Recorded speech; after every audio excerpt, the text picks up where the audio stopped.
The original's episode 9, titled Raining Pain in New Orleans. Now, after, Klaus took over, basically everything that Marcel had, we get to finally see the aftermath of that. And this was a really good episode. And of course, it was, technically the mid season finale, even though they didn't really, pump it up as that. I kind of thought it was going to come on next week. But sadly, we don't have any new episodes until January 14th, I believe.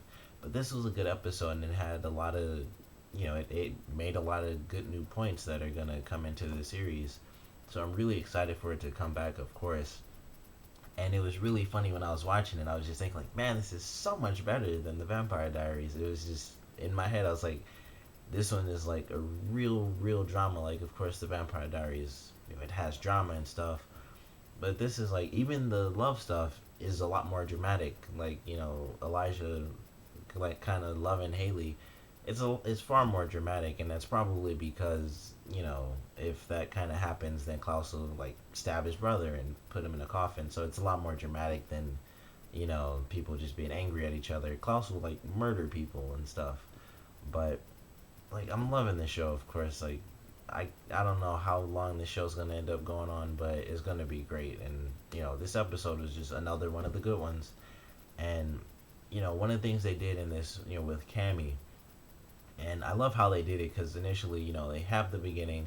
She's in there, she's with Klaus, and then Marcel comes in, and in this episode, a lot of cool stuff happened with Klaus and Marcel, where when Klaus tells him all the information, it's kind of like he knows everything now. So once he kind of has his plan in action, he'll pretty much, all the cards are on the table now, all of Klaus's at least, and Marcel's kind of gonna have a one up on them. But he comes in and finds Cammy, and Cammy, which I thought was really interesting in the beginning, when she like says, I found this picture, like, not me, but like, regular me, like, out in the world. And she's like, I found this picture, and I thought like she had to have done that on purpose, like she somehow told herself to do it or something like that. And we find out when she goes home, she has like all these notes all over her apartment, and she even had a like a little recorder in her purse, so that she could record everything that happens when she was with Klaus.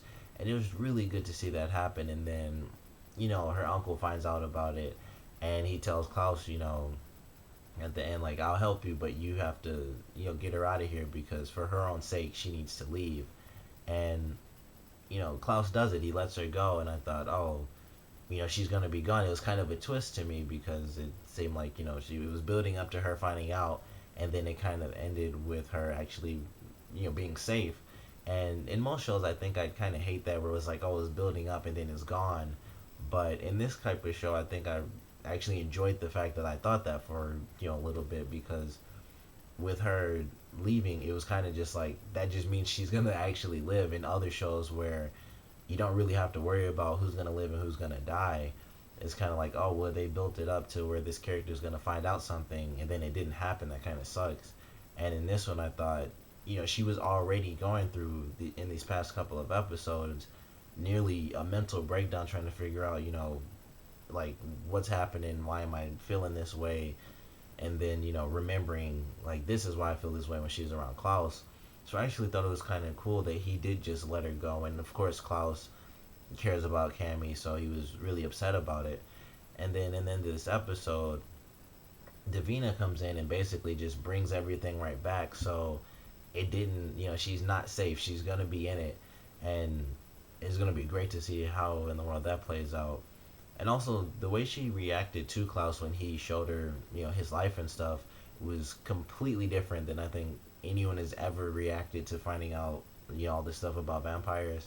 She kind of seemed like she was just like, it sucks that you felt that much pain, because I guess, because she dealt with the stuff with her brother, so she kind of relates to him, like, your own dad kind of tied you up. You felt like you had no one, like your own brother was there, and he helped your dad and stuff, and you thought he was like the only person who really matters, like your older brother. So she kind of connected with him, rather than pushing him back, even with all the stuff that happened, where he would compel her to forget this or forget that. She still, in the end, she felt like, I can kind of connect with you. But even after that happening now, after he kind of pushed her away for the final time, or so he thought, it could kind of change the dynamic of things because she'll probably remember, everything. Because he kind of makes her forget certain things here and there, even when, she's with him. So I don't remember exactly what she remembers from all the meetings, but she could still kind of care for him, or she could kind of, you know, hate him because even though she wanted to be in that world, he still pushed her away anyway. So we'll have to see how that plays out. But I definitely enjoy it, that storyline of it. And then, like I said, Marcel, he's putting up a facade. He's like, hey, I'm with you, Klaus, and that's all Klaus wants is someone to rule with him. And he even offered that to Marcel. He even he said like I was jealous of what you had, and it was just a really powerful episode for Klaus, but it was fairly subtle to me. Him with Cammy and then him with Marcel. It was just good scenes and they were impactful, but they seem simple in the moment. But when you think back on it, it's actually like really powerful stuff. And of course, him, offering Marcel a position of power, basically just rule with me side by side like brothers. That's all he wanted because he saved Marcel and stuff, and so he has that connection with them.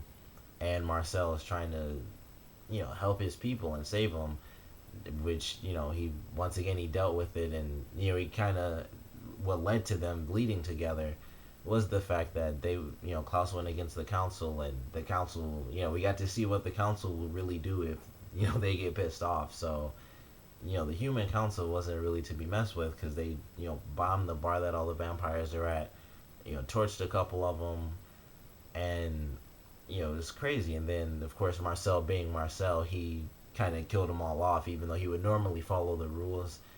They kind of broke his one rule, so of course he just kill them all off. But it's gonna be great to see exactly how Marcel's able to work things out now that he's kind of in a position of power again. And and then this episode, of course, he kind of let Rebecca go, and she's kind of just cast off again. It's so sad. Like every time she's with anyone, just something happens, and he's like, I have to look out for my people, and that I can't give all that up even for you. So what she said then when she said, I know the words that'll make Klaus hate you forever. I'm really curious to see what that is. 1919. I don't know. It just probably has something to do with the church or wherever they were in that picture, because I believe Klaus said that was in 1919. So I think it all has to tie into that picture and whatever happened in that church or wherever they were, because I can't remember. But Marcel, he kind of let go of Rebecca. He has power. He's going to try to help his people again. And then the other storyline again is now we have another connection to Klaus and his actual lineage and his real werewolf father, who odds are is not alive, but he does have family still in the world who are technically like his cousins and stuff like that. So he's protecting them now, which is exciting to see. I'm just curious how that's going to play out for sure. That, as well as Haley basically reverting or like using Davina as a loophole for the curse, so that all the werewolves can be in their human form and then only be werewolves during the full moon, so that she can kind of protect them and stuff like that. So a lot of werewolf stuff happening, and I'm excited for. And who knows what'll happen once someone finds out that Klaus is protecting the werewolves. It might get Haley more on his side, like a little bit, but not really. And we'll have to see how that plays out. And then finally, because with this being like the mid-season finale, they did pack a lot in, and they did it well too.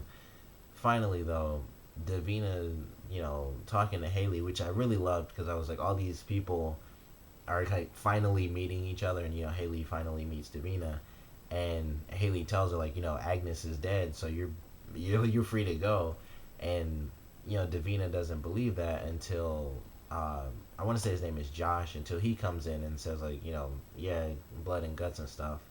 So when she runs off to Cammy, trying to leave from Marcel, we have to see how that plays out. Like there's so much that they put in this episode that was really great, and it's gonna lead to a ton of stuff that I feel like won't even happen just in this season, unless they do, in which case I'm sure it'll tie in nicely and amazingly.